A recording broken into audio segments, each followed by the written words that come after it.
Good morning, everybody. Welcome back to the Prospero.ai Stock Market Live streams. The markets are in the green across the board this morning. A little bit surprising, maybe, as we ended last week on a bit of a sour note in the markets. But today we're seeing the QQQ up over 1.4%, the SPY up 1.15%, Dow Jones and Russell both up over 1% as well.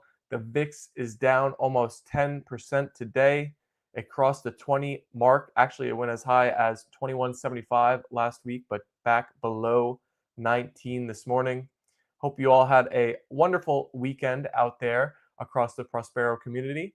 And I hope you're excited for this stream as well. We got a lot of great topics, and it's going to be a jam-packed stream today because George is traveling this week. So this will be our only stream of the week. So we have a lot that we're going to discuss today. As normal, let me update you all on the net option sentiment for the SPY and the QQQ in the Prospero app as we start the stream here, and we'll look at it towards the end of the stream as well when we do the model portfolio update to see if anything has changed. Currently, the QQQ is sitting at 51 in net option sentiment, which is the highest I have seen it in a minute. So QQQ net option sentiment is the most bullish it's been in probably since maybe very early this year or the end of last year.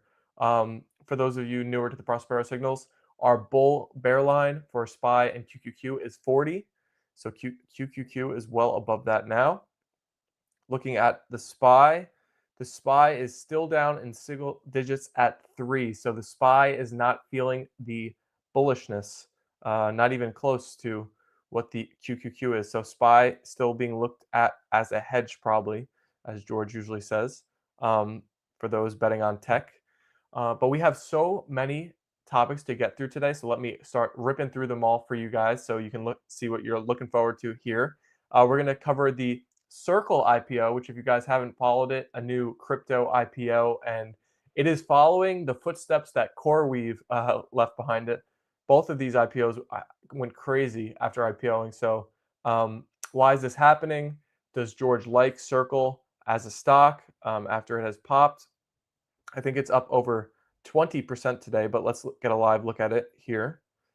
So Circle is currently up 21.89%, and it's up in the past week 46%. Is this right? Since IPOing, it's up over 400%. Yeah, so it's going insane. So we're going to cover Circle because I don't think we've covered it yet on the stream. Then I'm going to cover a stock that's completely in the opposite direction, Sarepta Therapeutics. Hopefully none of you guys own this one as a long in your portfolio because it is down over 80% year to date. They've had some bad results for some of their drugs that they're really depending on to carry the company forward. So I guess part of the risk of biotech, but with a stock dropping like that, it's worth covering on the stream. Today alone, it's down 47.5%. So big move for Sarepta this morning. Hopefully none of you guys had that one in the portfolio as a long. Then we're going to get into Disney and Universal suing AI company Midjourney. This was a topic I had for last week that we actually never got to, but another update on the AI content generation, infringement, copyright. Where's the line?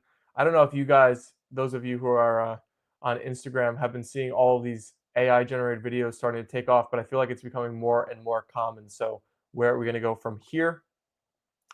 Then we'll get into a few stocks specifically. Oracle, for one, reported and the stock was ripping. I think that's actually red today, but still made a big move, especially for like kind of a tech company that's viewed as more legacy. Yeah, Oracle is red today, but still up 31% in the past month, 20% in the past week. I've been noticing like Oracle and IBM making very big moves recently. Wondering if a lot of other more tech companies that are looked at as more legacy, if that's where the next, benefits of AI being priced into the market are going to come from now that stocks like Nvidia and Palantir and all these more growth companies have kind of made big moves already. Are these stocks going to be looked at as value for investors wanting to play AI? AMD is actually up a lot today too, so a lot of AI related names making big moves. Then we'll get into some defense stocks. RTX, LMT, Boeing, Northrop Grumman, General Dynamics, L3 Harris, all these companies. Should they belong in your portfolio? We don't really cover them much, but at a time like now, maybe people will be looking to add them to take some risk off on the portfolio. Also, oil.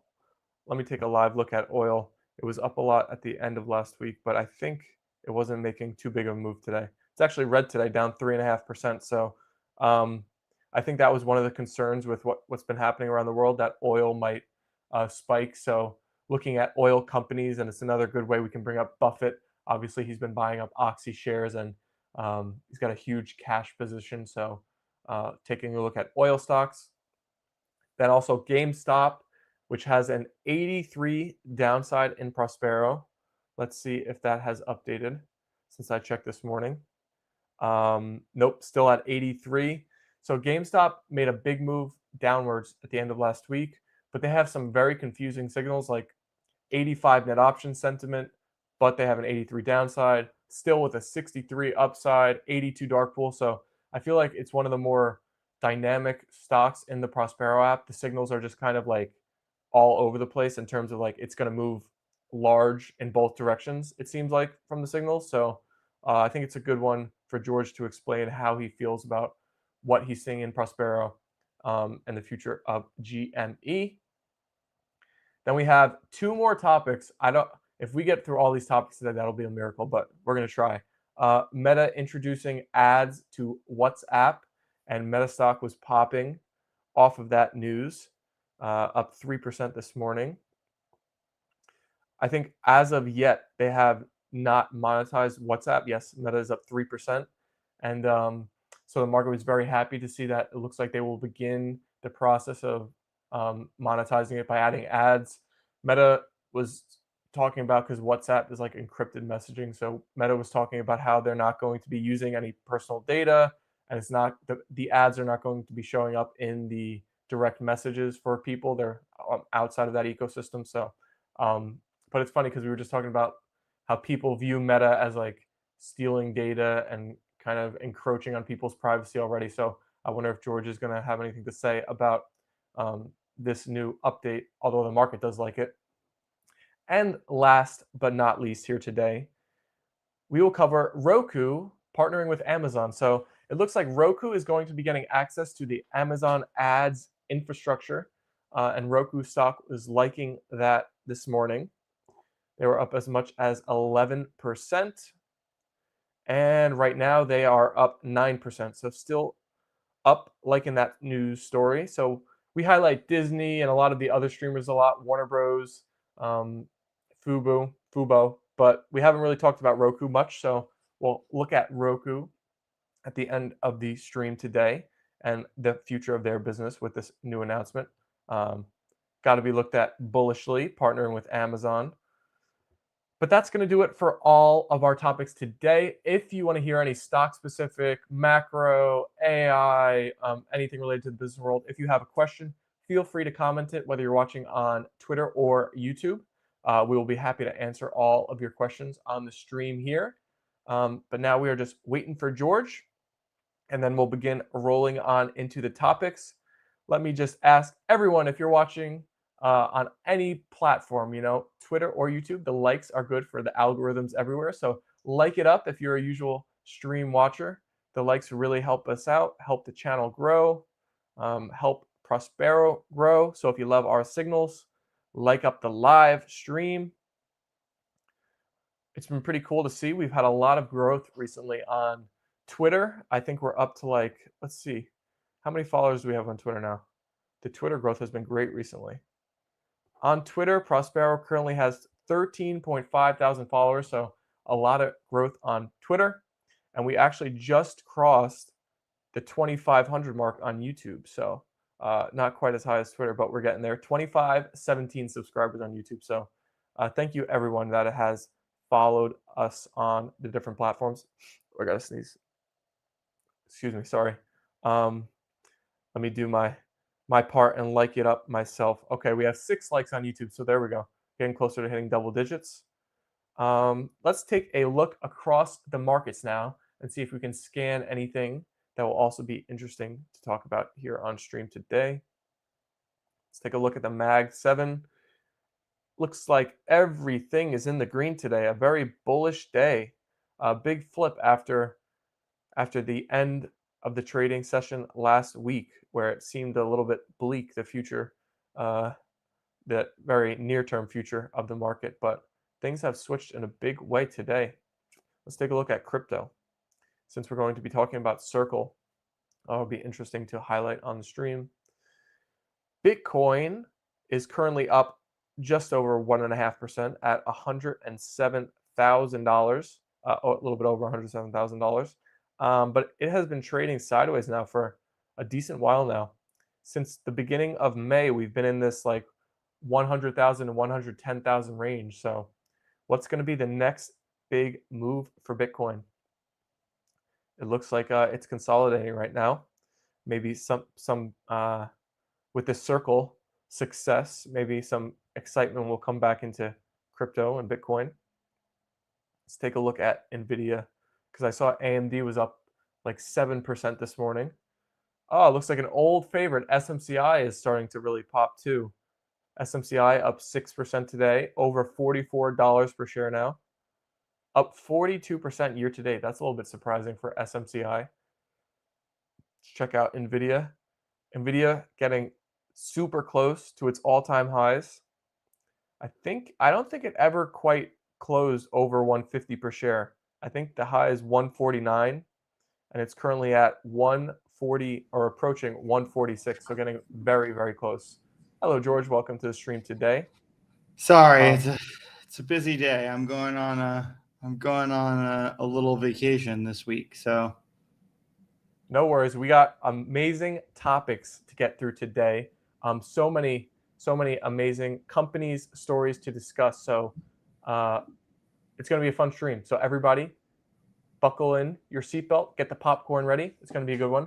Mario Mex is actually asking a question, so maybe we'll get into Mario's question before we even roll into the other topics today. Mario said, I bought some NBIS calls on Friday on their weakness, and I'm up 90% today. As the old saying goes, pigs get fat, hogs get slaughtered. When should I be happy and close out? Prospero QQQ is strong. yeah. I mean, we got out of it on Friday. We probably should have hung in for longer, but no. I mean, I think it's looking good. The market could turn fast. Like you might want to take some profits, but yeah.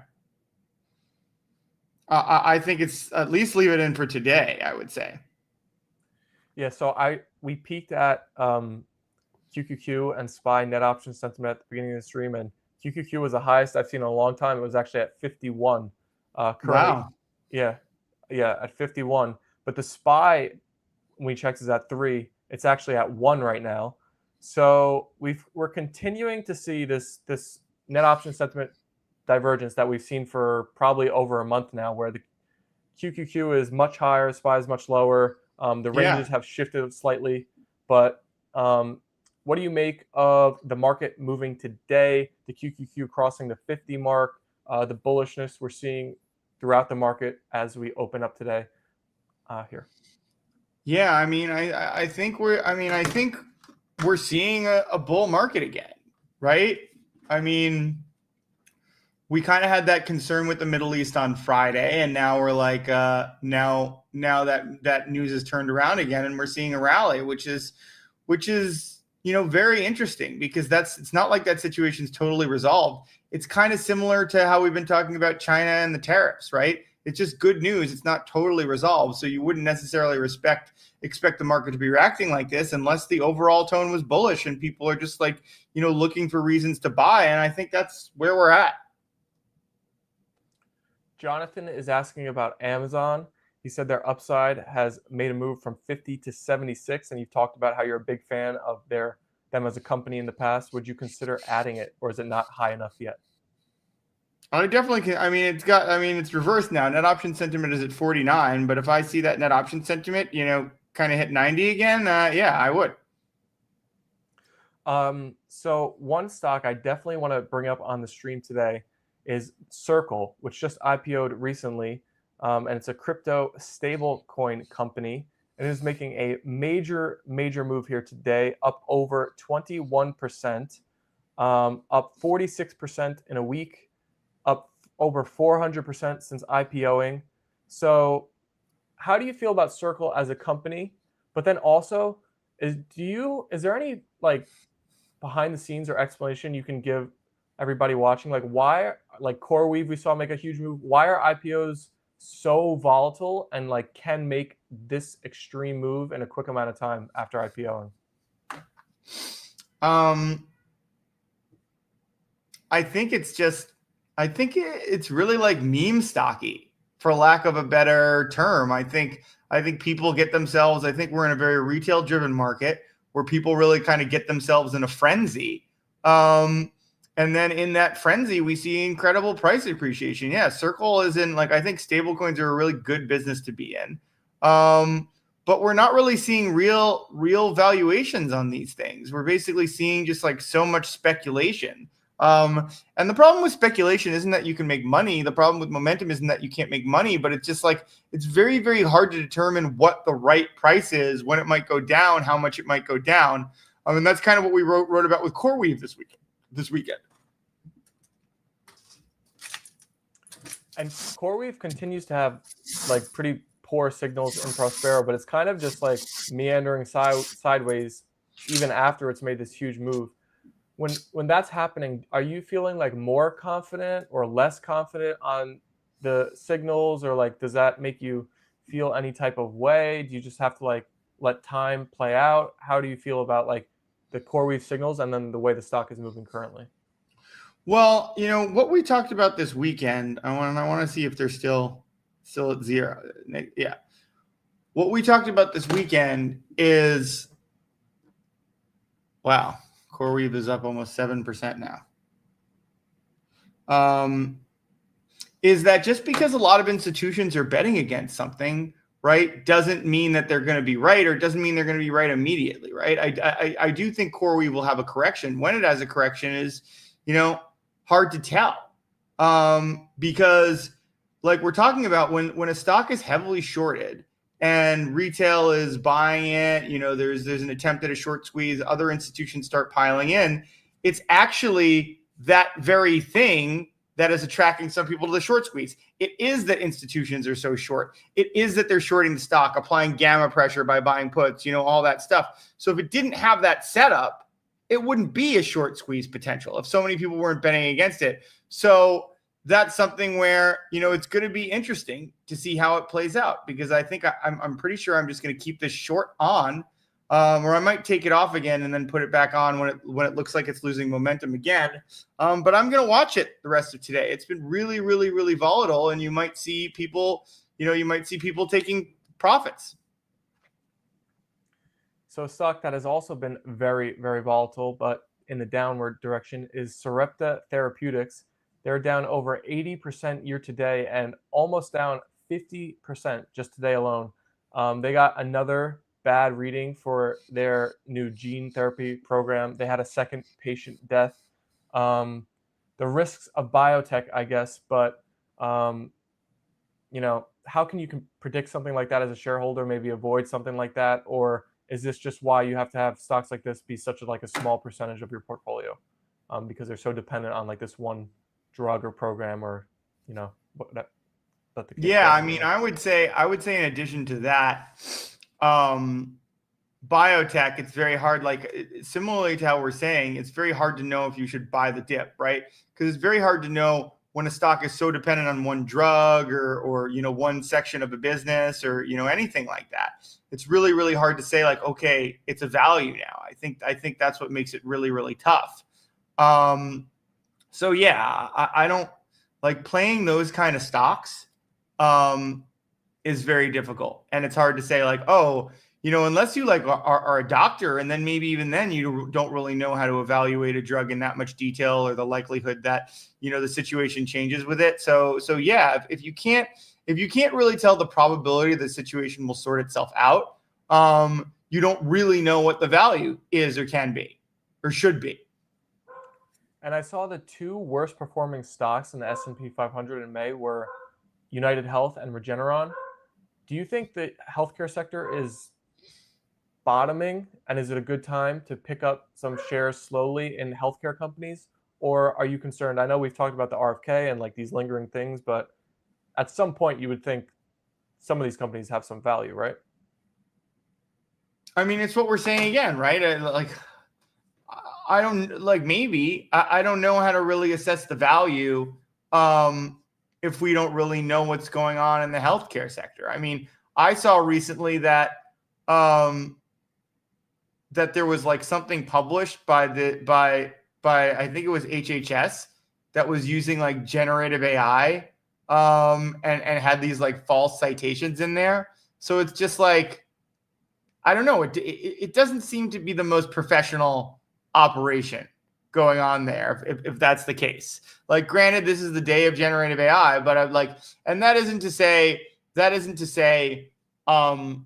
we really know what's going to happen. And I think that's the problem. Like, I don't know, maybe they're doing really smart things, but that are going to work out in the long term. But I think that when you see things like that, when you see a lot of turnover in health policy, it's going to create a lot of risk. So speaking of generative AI, there was a story recently about how Disney and Universal are suing the company Midjourney. They're an AI like startup that allows people to create their own videos, images, and all that for use of Star Wars, The Simpsons, and other films in their AI creations. How do you think the future is going to go for companies like Disney? Like, do you think they're going to be able to maintain their copyright of their like creations so far, or do you think it's just going to like be unfightable for them, and just as people like single individuals create all these AI things and all this AI becomes more abundant going forward, like is Disney going to be able to maintain their copyright stuff on their like Star Wars and everything, or do you think the future is just like it's going to become dispersed and they're not going to be able to fight it? Um, I don't think we really know how these cases are going to start like sort out. I mean, what I do think is eventually this is why we don't really know the economics of these businesses. I think eventually there will have to be like reasonable license. I think these cases are going to get sorted out where there have to be like reasonable, not crazy licensing fees. I'm kind of thinking about, the relationship between like artists and Spotify, right? I think they'll figure out a way to give the owners of the content like some like per stream, like per thing pittance. And I think what that'll ultimately do is I think they'll get passed on to the consumer, right? I think either a place like Midjourney can figure it into their business model for whatever reason, or we're just going to have more and more just like the prices to use these services are going to raise to be able to pay those things. But yeah, I don't think that, especially if it's copyrighted or trademarked, I don't really think that companies will be able to use that for free indefinitely. That doesn't make sense. So what I'm asking more about is like, so I don't think people are going to be allowed to use Mickey Mouse or whatever, but like if Midjourney creates something that looks similar but it's not the same, like where is the proof? You know what I'm saying? Like that they used Mickey Mouse as an example, even though it could be obvious, but there's like plausible deniability or whatever. So no, I think stuff there like was that. a big. I don't know if it was like Nirvana suing or something. I think there was a landmark case where there was like something similar enough that they said they had the rights. I don't remember. Maybe someone in the audience remembers that case, but that's what I'm saying. Like I think they're gonna have to pay something if it's similar enough, right? But how much that is, how similar it has to be, that's not really worked out yet. But I don't think you're going to be able to like. And it's kind of funny that you mentioned Mickey Mouse because I think that's actually one that won't matter. I think the copyright is expiring or has expired already on certain versions of Mickey Mouse, and there'll be more. But yeah, I don't think.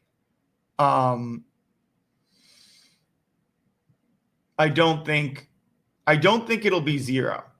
I think that I mean, I think that especially like think about Disney and Midjourney. If you think about the difference, a lot of the times legal situations are just like um, who can spend the most. And if Disney wants to, Disney can put a hurt on Midjourney in terms of legal fees and dragging them. That's why I think ultimately they'll work out some standard of similarity as well as some small licensing fee that gets paid out. Maybe That would be Disney my will look guess. to acquire Midjourney. That'd be a cool acquisition for Disney to get into this AI next, the future of content where it's going. I don't think they're smart enough to do that, but I think that would be a good idea. um, Staying on the AI topic, I wanted to bring up Oracle today because their stock made a big move after they had earnings. But now they're trading at like over a 40 PE. And, this company that was thought of more of like a legacy tech company, now being valued a bit highly, more aggressive for more growth. I also saw, I think IBM stock has been performing really well, which I myself, I put in kind of the same bucket as Oracle, like one of those more legacy tech companies. Do you think these are the companies that, I don't know what inning we are in at this AI cycle, but like the more value oriented ones are going to be the ones that perform better going forward, or still companies like Nvidia and all the cutting edge Palantir can outperform them and should outperform them? Nah, I mean, I don't think the legacy ones. I think the legacy ones are getting. I think what we're seeing is they got kind of ignored by some of the higher growth ones, and then people are now seeing that there's value, especially as some of the higher growth ones are priced higher. And I mean, I'm kicking myself a little bit. I don't know anyone else that saw, but Oracle was sitting there in the short-term bulls for a while, and I ignored it. But if you look at now, it's down to 52 net option sentiment. So that really looks like a situation where where people were speculating on earnings, but now it's coming back down to earth as they beat earnings in terms of like there's better options out there, and I just think that that's going to be the case. So for these more like, I would say they have a more boring future, Oracle, IBM, those type of companies. If there is some AI weakness or some growth fears, do you think those would be hit harder, or because they're kind of looked at as more value, they have a stronger base? How do you weigh those two No, I factors? think I think that's a good point. I think that I think if there's economic value, stocks always do better if there's economic concerns because there's less room to push them down in terms of the valuation, and just like there's more support for the valuation through a higher PE ratio. I mean, through a lower PE ratio. Um, so I think that especially if you have a large tech portfolio, it's good to kind of have a mix. But based on where net option sentiment is, I wouldn't say Oracle is. I don't think it's the right time for Oracle. So we have to bring up some of these defense companies today. Raytheon, Lockheed Martin, Boeing, Northrop Grumman, General Dynamics, L3 Harris, all of them, just because of what's going on in the world, I feel like we don't talk about them a lot. Do you think investors should have companies like this always in their portfolio? If you don't, should you be looking to add them as global tensions seem to be heightened? How do you feel about that and the portfolio allocations for defense companies like these? I have a really hard time with the defense companies, and I'll tell you why. I've had them in and out at certain times. I think unless you have like elongated tensions, they don't do very well. But even then, the big problem is I feel like unless you get wind of these things before they happen, like which is very hard on these like military things, I think you end up missing the pop around the news. And then unless the tensions get elongated for like a long time, um, you might not continue to have the rise. Now, what I will say, what's interesting and why we like doubled up on having Palantir in our portfolio, what I definitely saw is that Palantir right now seems to have the upside of a tech stock, but the value protection of a stock that I think people associate with now, military conflict or intelligence or things like that. So that's one of the reasons we like Palantir so much right now, because it kind of is a defensive stock. If things like that, if tensions raise, it did better than a lot of other tech stocks on Friday. I would say I do even think it was up a little bit. And then obviously if growth is on the menu and people are buying growth, then it does really well there too. So I think it's very, very hard to time those industrials. And yeah, I mean, I think if you want to buy a Lockheed Martin or a Raytheon, or probably you don't need to own more than one. If you want to own it for long term, I think it's a good diversification stock to have in your portfolio long term, because I think you have to look at it and it's like, I think there's enough of these military tensions in the world that it still looks like a good overall hedge to the market. But what I'm basically saying is I wouldn't try to time it. Like if it's a long-term holding, that's great, but I wouldn't. I think if you say like, oh, tensions are rising in the Middle East, I should buy it after the headlines, you're probably already too late. And so would you like what you said about Palantir, would you rank that over all of the other defense stocks, even if like your goal of an investment as an investor is like to get a defense related stock? You think Palantir is like the number one, or are any Yes, of the other because names? it's defense and it's growth. Mm-hmm. Not worried at all about like the market cap. Like, do you think, I don't know, buying at an all-time high, close to 350 billion with their business as it is today, could there be a big pullback, or would that be a buying opportunity, or just not? I mean, Not at least considering there's real profits in that business and a real valuation. Like, look at what's happening with CoreWeave, right? They're not even supposed to profit until 2027, and people are buying that like crazy. So why not? But like, the relative value of Palantir is much better, and like people are playing. Same with Circle, same with these other things that we're talking about. It's just like you might as well. Like, if you're going to speculate, you might as well speculate on something that has that big growth potential, and people are speculating on it. But it also has things like, if defense tensions rise, it will go up. And that's not really the case for other tech growth stocks. So yeah, I mean, that's really why we like it right now, even in spite of the valuation. So staying on a similar theme, I wanted to bring up the oil stocks, because oil last Friday made a big move higher. I think we checked before, it's actually in the red today now though.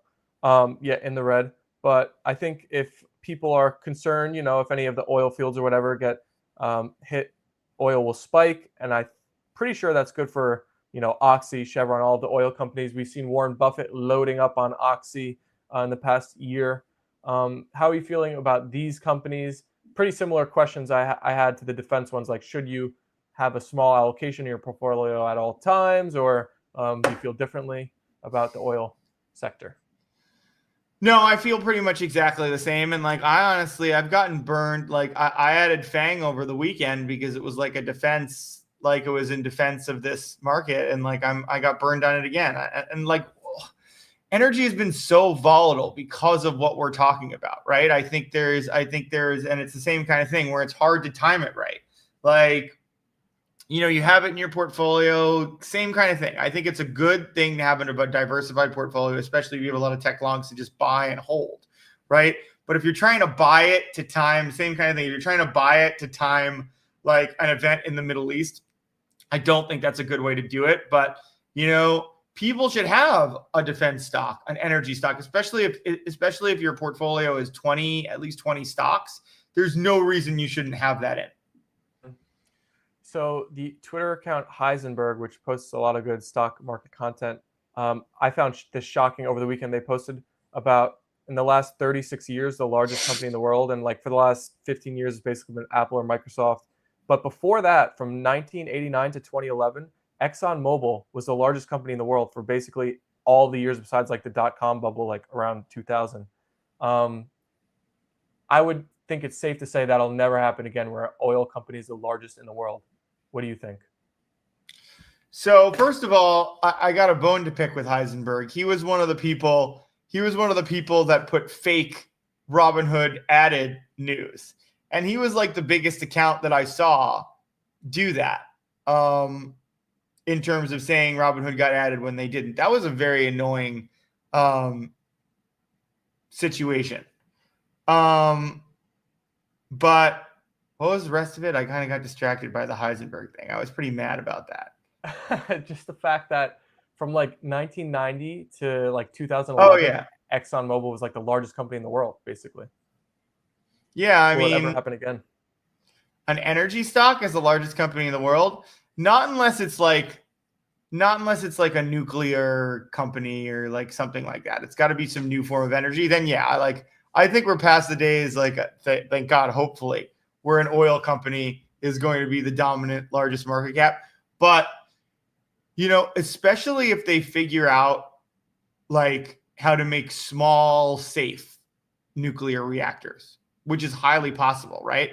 There could be nuclear reactors in people's homes, like especially if they figure out a way to stabilize, contain it a little bit. I think I saw that there was now one that didn't make nuclear waste. I don't know exactly how that works. But let me see. Like I want to Google that to make sure I'm not just like spouting nonsense. Oh, I don't think I'll ever put a nuclear reactor, no matter how small, in my house. I'm sorry. It just would make me too nervous. Mario said, or get fusion reactors. Yeah, here. China make nuclear power using abandoned New York research. Wow, that's embarrassing.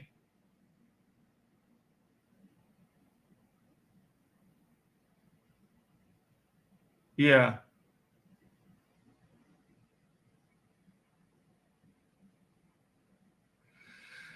China now leads the global frontier in nuclear. Yeah. No, there's a lot of potential in that. That's definitely how I would see if there's going to be another one. It would have to be a nuclear power, or maybe some other form of power. I think there's an idea. I don't know how science fiction this is. It's like cold fusion. That doesn't involve like I think that's like way less dangerous. But yeah, I don't know enough about this, but I do know that I think if it's an energy company, it's nuclear is the most likely. So GameStop stock made a large move downward at the end of last week. I think it's because the company announced like they want to get into trading cards as part of their future growth for their company. But whatever the case may be, their downside shot up in Prospero, and it's now at 84.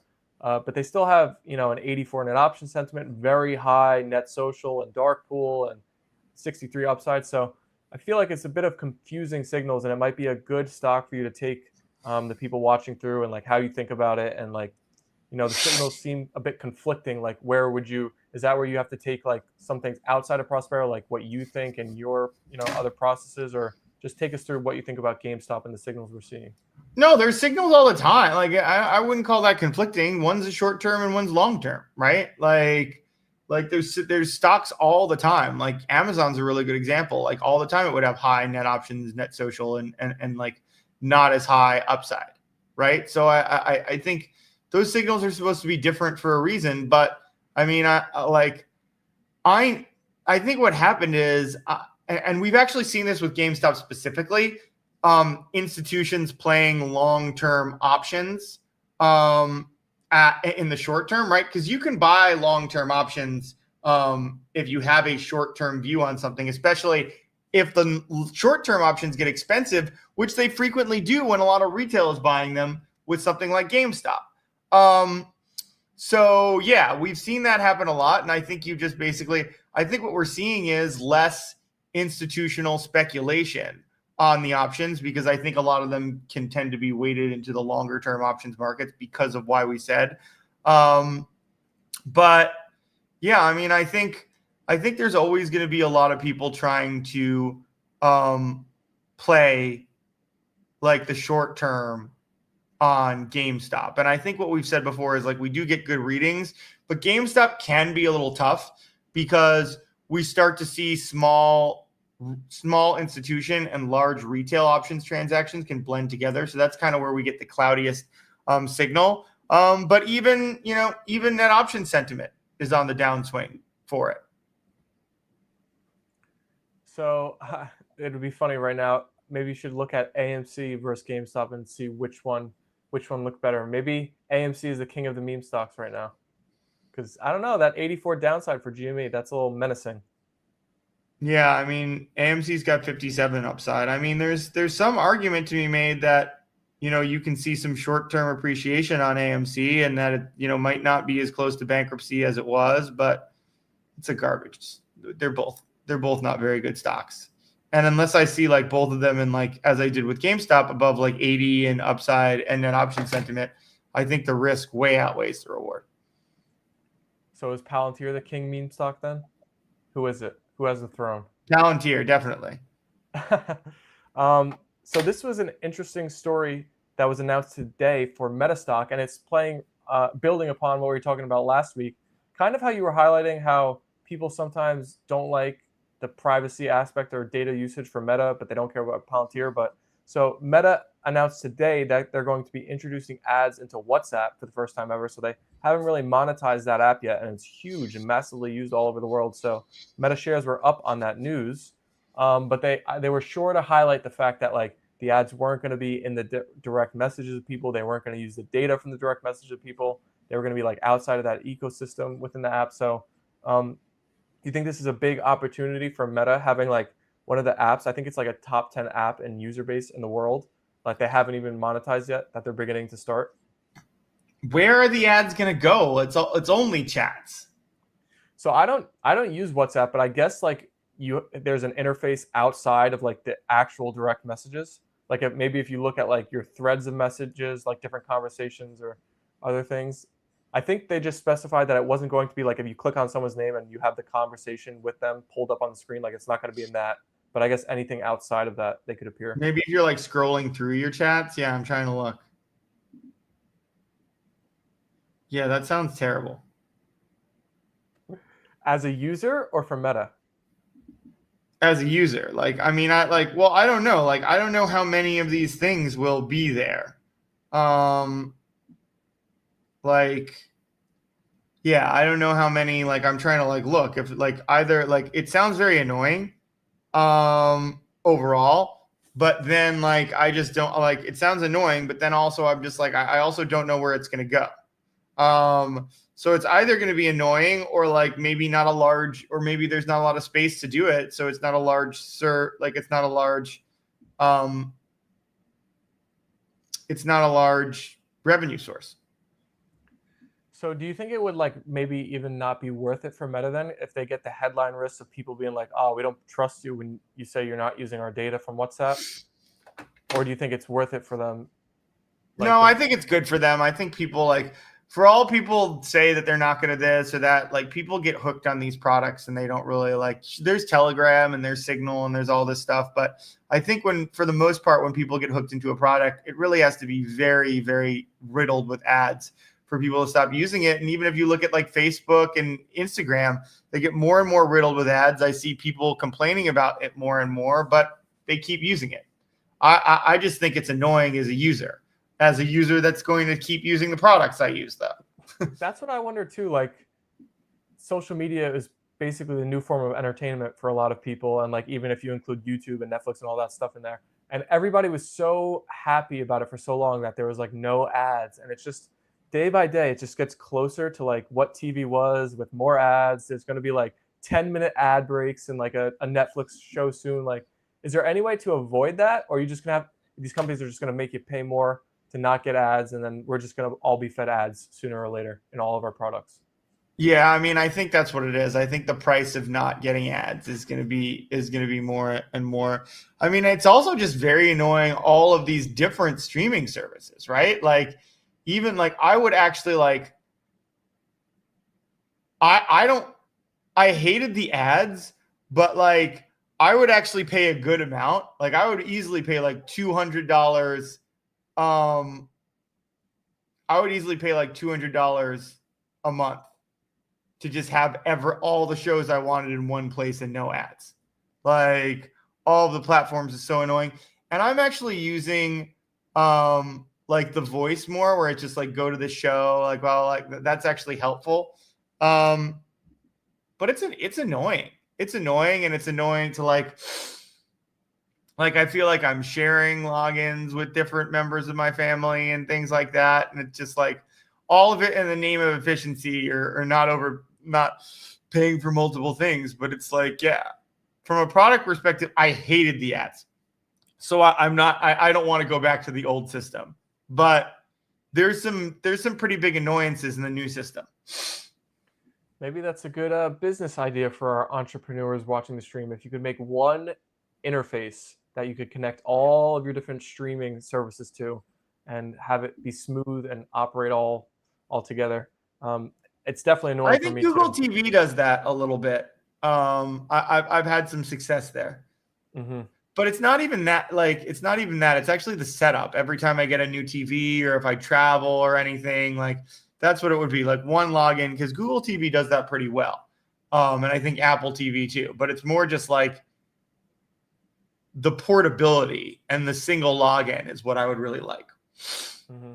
Well, while we're on this topic, we have a story about Roku, which is a streaming stock that we rarely cover, but they announced today that they were partnering with Amazon. So whenever you're a smaller company and you're partnering with Amazon, that's got to be good for you. And they were up as much as 11% this morning. Let me look live to see if that is holding true. Up 8% still. An old Kathy Wood favorite, Roku. What do you think of this news story? They are going to be it seems like they're going to be having access to the Amazon ads, I guess, that Amazon uses in their Amazon Prime streaming service, and it's kind of going to be like combined together. The way it was stated is that Amazon ad buying system is going to be combined with Roku, which the two companies estimate covers 80 million households. So maybe just better ad efficiency for Roku, it seems like. I hate Roku. Like, I don't think it's a very good company. Yeah, partnering with Amazon, figuring out how to get more revenue is fine. But like, I recently bought a top of the line Roku because it said it had Bluetooth integration, and the Bluetooth integration was only with headphones specifically. It wasn't with speakers. So I actually had to go through. I had to get this audio adjustment. Then I actually learned that Amazon had Bluetooth, and I ended up just buying the Fire Stick anyway. And I'm pretty sure the Roku had like something working with his picture where like the blacks were not transferring well, and I couldn't see like there was anything I was watching that had a night scene, I couldn't see it. So yeah, I hate Roku. And I think they're just like I think because if you look at it, they don't really do anything, right? They just make these devices that can't even have generalized Bluetooth in them. There's just like I feel like some people are loyal to their brand, but in the end, they don't really have enough. They don't really have enough unique or special about them for me to like their company or their stock. So there's a company that keeps getting talked about on social media. It's got to be one of the most popular tickers. I feel like the ticker is OSCR, Oscar Health. I don't know how much you've been paying attention to them, but I feel like us talking about it and having a short on our channel might be beneficial in the long run because it just seems like everybody is so bullish on them, and they kind of say they're the next Hims. And if people who are watching have followed Him stocks, it was Him stock at 5x in the past year or so, and so I just wanted to bring up Oscar, toss it to you. How do you feel about in the Prospero signals and that business? Obviously, it's in the healthcare sector, which we've talked about is kind of not the best right now. But any thoughts about Oscar Health? Yeah, I thought they were like, I was looking at this. I was like, I thought they were an insurance company. They are an insurance company. And I guess they also um, make meds like that easier to get. They look okay in the signals. I feel similarly. I don't really feel like speculating on healthcare. And like, I like it even less um, if it's social driven. Like, there's certain stocks that I want to be social driven. Um, but there's too many like potentially risky headlines in healthcare right now that that's one of the reasons we like Palantir, even though it's easy to say it's overvalued, right? One of the reasons we like Palantir is because we think there's a good expectation that there's going to be a lot more positive headlines than negative ones. And for a company like Oscar, I just don't see it the same way. I see it as a much bigger potential for negative headlines than positive ones. And if you're doing like a momentum driven stock, it's not a good thing that's not a good thing to say about it. Mm-hmm. So we have one more topic to discover today, but I'm actually going to add one as well. But let me just tell everybody, if there's any stocks you want to hear discussed on the stream specifically that we have not covered, feel free to comment them. We're happy to bring them up and check them out in Prospero. Before I get into my final topic, I want to highlight AMD today because we were maybe the first ones on social media to question, is Lisa Su's job at risk with the way AMD has been performing? And it looks like it maybe has hit its final bottom on April 8th of $78, all the way back up to 127 and up almost 10% today. So, George, is Lisa Su back at the helm, the person who is going to lead AMD to new heights and maybe all-time highs in the future? Is she the right person now? Can we finally fully endorse her? Is there a specific headline that's sending it up 10%? I mean, AMD looks really good in the signals right now. I haven't seen anything super specific to AMD. If anybody in the chat knows. Yeah, it's interesting. Um, mm, Looks like a yeah, lot I'm of the not seeing. semis are up a lot today. SMCI is up, a lot of them. Yeah, but 10% is a lot. Mm-hmm. Yeah, I don't know what's going on with it, but I mean, I definitely think Lisa Sue's job is a lot safer. I think, yeah, what we said was like she'd be fired because, you have to take a hard look at how the stock's performing sometimes, right? And no matter how much you might like someone or the board might like someone, if the stock is doing bad enough, especially when other semi stocks are doing a lot better, you have to like take that look, you have to benchmark it. But, I would say it's turned around. So I would say it looks like Lisa Sue is safe again. If AMD starts to get a little bit of momentum, being so much more off their all-time highs than Nvidia, do you think they could be like a catch-up trade? Are they more interesting to you, or do you not look at factors like that in what you're looking to add? I think so, yes, and it's looking pretty good in the signal. So I'd keep my eye on that. I mean, I think when you're looking at one stock pushing the all-time high, right? Depending on how far off it is, like let's say Nvidia is, at its all-time high already, right? And AMD is still like 30-40% off. I think you could easily say, well, it's easy to make the argument that AMD can be, get to 20% off its all-time high pretty easily, right? I think you can start to make that kind of assessment, but it would depend on the signals. But the signals look good right now, which is why I'd say, yeah, maybe there is something to that trade. 95 net option sentiment. Wow. Yeah. All right. So we'll have to keep our eyes on AMD. But so the last topic I have here today caught my attention this morning when I saw this. So the Trump organization on Monday unveiled a mobile phone plan for $490 for a smartphone that is set to launch in September. The new service, Trump Mobile, will offer a $47.45 per month plan that includes unlimited talk, text, and data, as well as roadside assistance and a telehealth and pharmacy benefits as well. Who do you think, if you had to guess, will Trump be using for this new Trump phone? Is it going to be a company like ASTS or Rocket Lab or one of these newer startup companies? Is it going to be a legacy like AT&T, T-Mobile, Verizon? Will one of those companies like seriously benefit once it's finally announced? How do you feel about this story? Well, first of all, like when we say the Trump organization, are we saying like the real estate company? Are we saying like Truth Social? Like what is going to be making this phone plan? I actually did not equate that it could be possibly with Truth, but let me see if that stock is DJT is up today. DJT is red today. So one's at least a media company. Like I don't know if it might not be that strict of a charter of what he can. I mean, he could.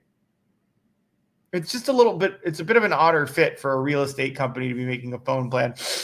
A lot of the times, these phone plans, like T-Mobile, they'll just be buying excess capacity from everyone, right? And that's how sometimes they can even have better coverage. But what happens is if coverage becomes stressed, right? T-Mobile that's dependent on like the overflow, right? That's when it gets even worse. So basically when the going gets tough, some of these overflow providers don't work as well. But it certainly would be interesting. I mean, it can't really be ASTS because they're not close enough. That's not close enough to operational. Like, I don't know when they're planning to release this product, but that doesn't really make sense. But yeah, it kind of just like, what are we gonna like? What's next? Is Trump gonna open up like a Walmart competitor that has like a bunch of like that? It's just like all of these instead of Walmart, it's gonna be Trump Mart or something like that. It's kind of like, I mean. It seems like it's fair game for him to sell like whatever he wants. And it's interesting. I mean, we've never seen someone use the office of the presidency quite like this.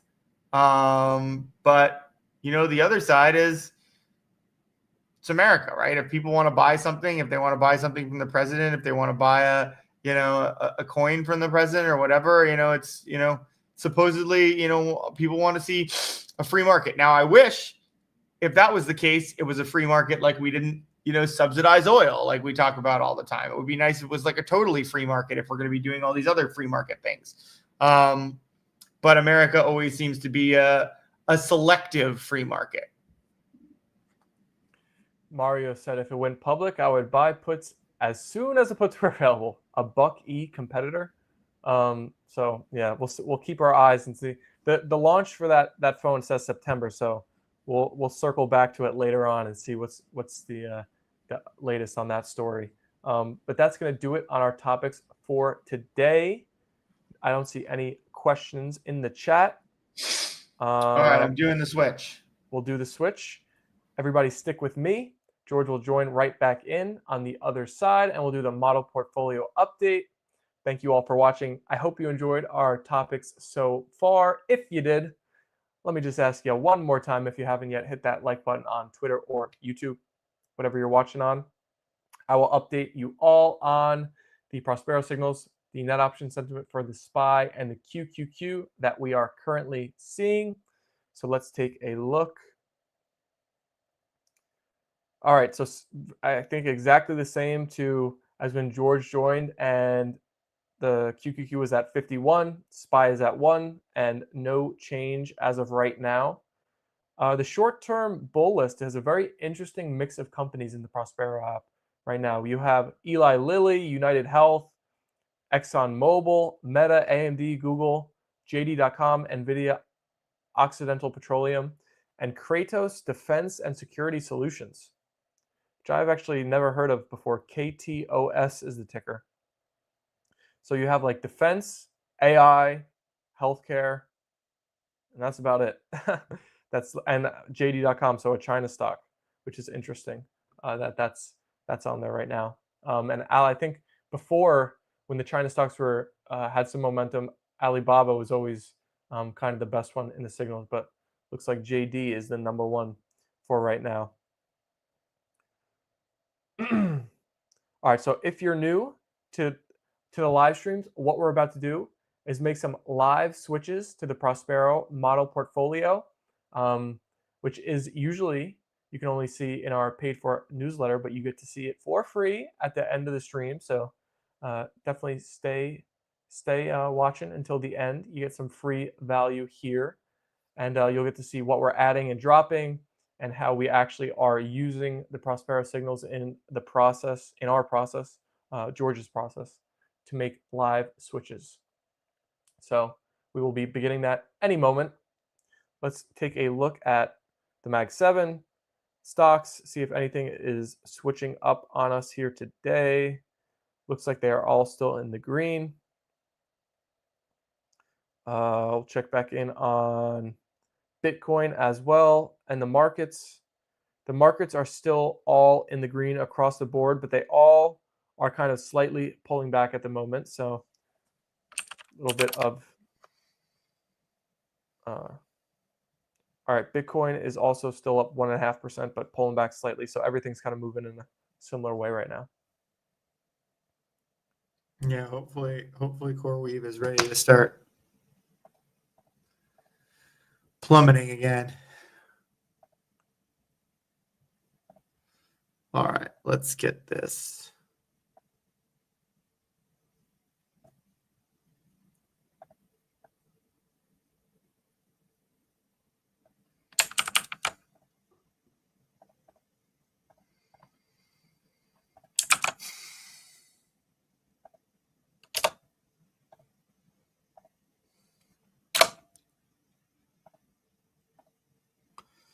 All right, let's present.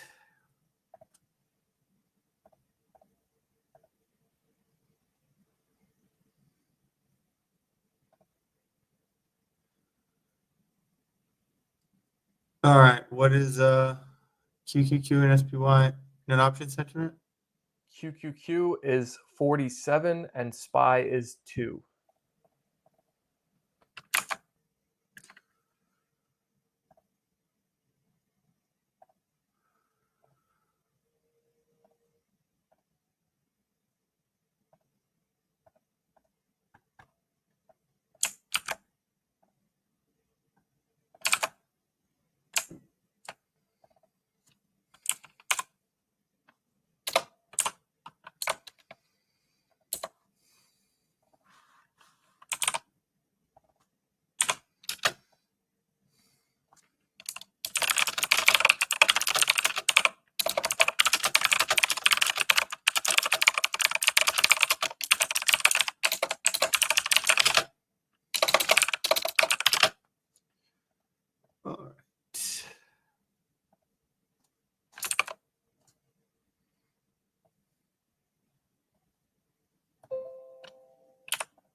utility and energy continues.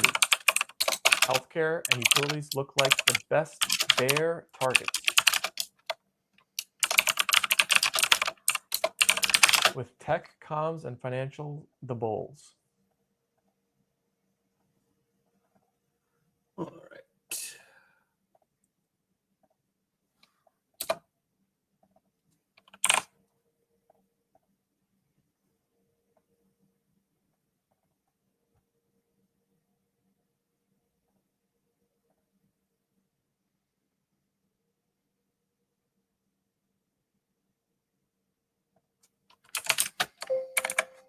Oh, that was not on purpose.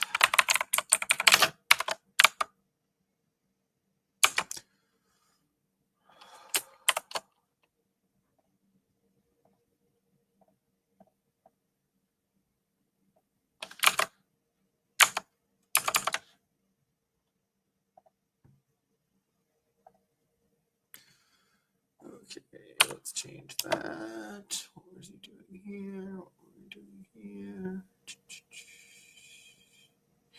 I remember now.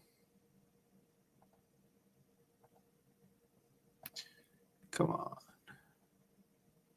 All right, not ready for you yet. Maybe you just need a little more time.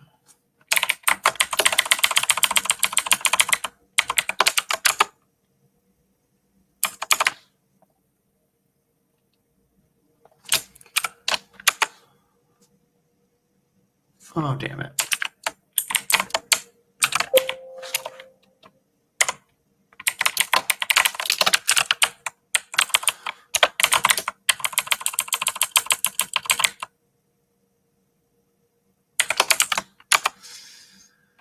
Palantir is up there.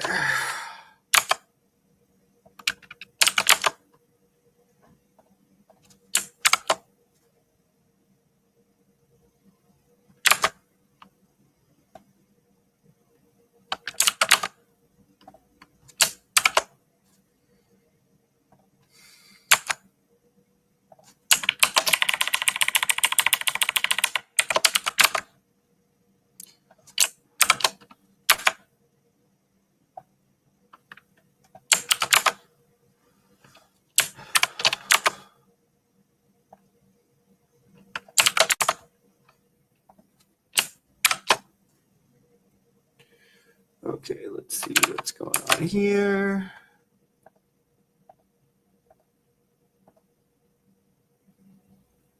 It's a reloading issue.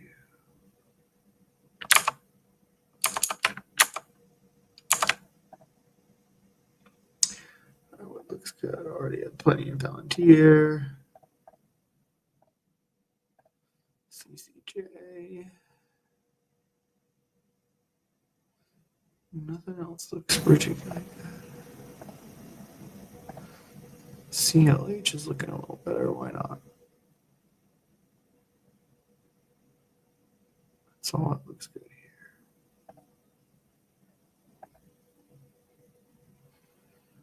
I think I grabbed this.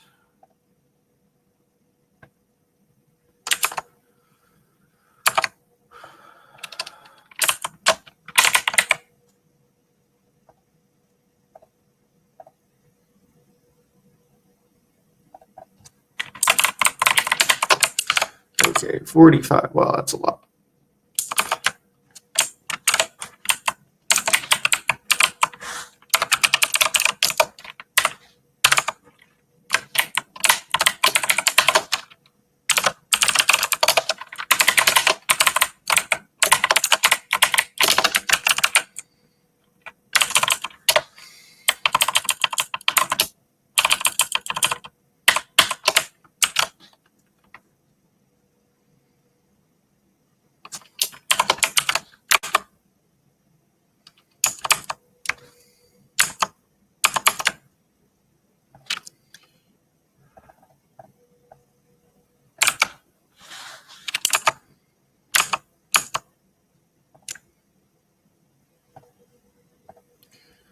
$45.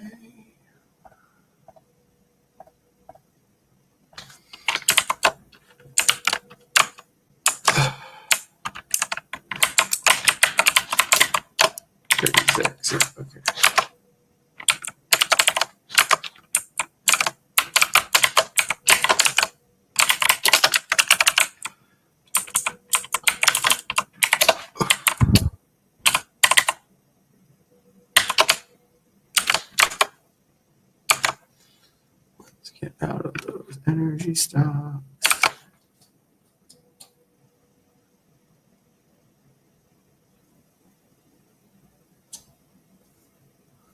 And I think we can keep it pretty simple. I think this is enough, though. Unless I see anything else.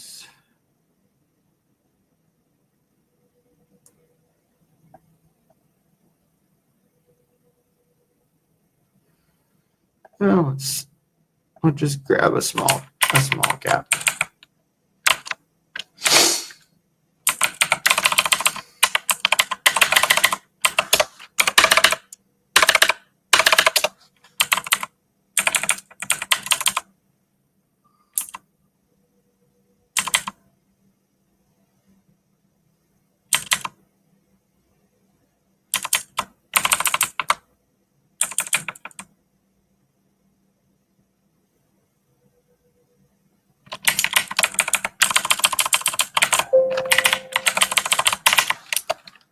All these energies.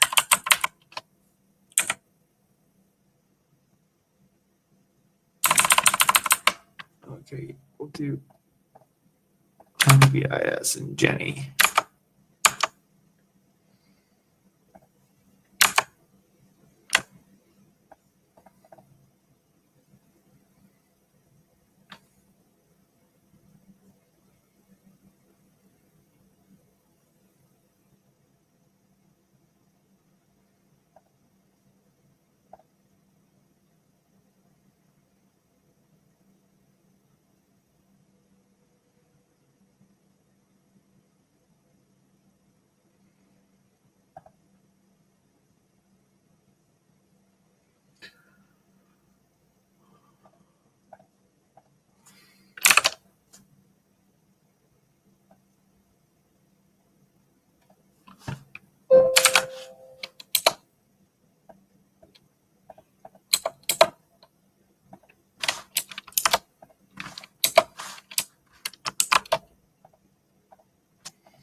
Okay, that looks good.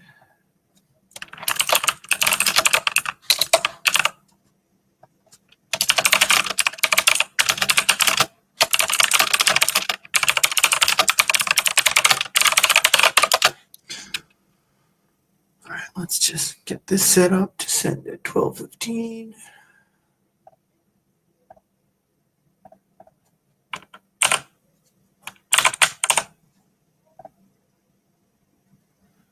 That's done.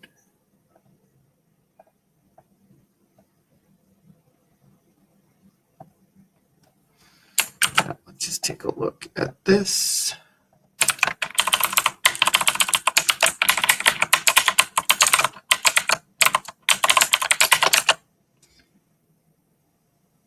We'll hold Fang for a little longer.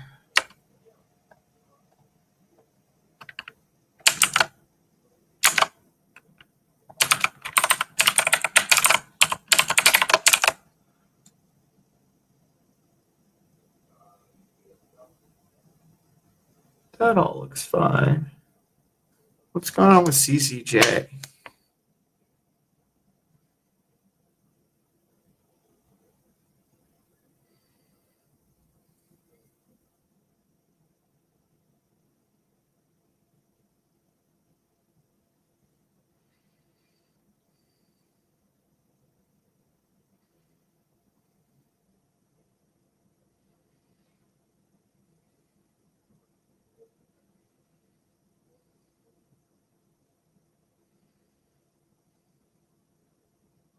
I'm not sure, but CCJ has gone up 38% in a month.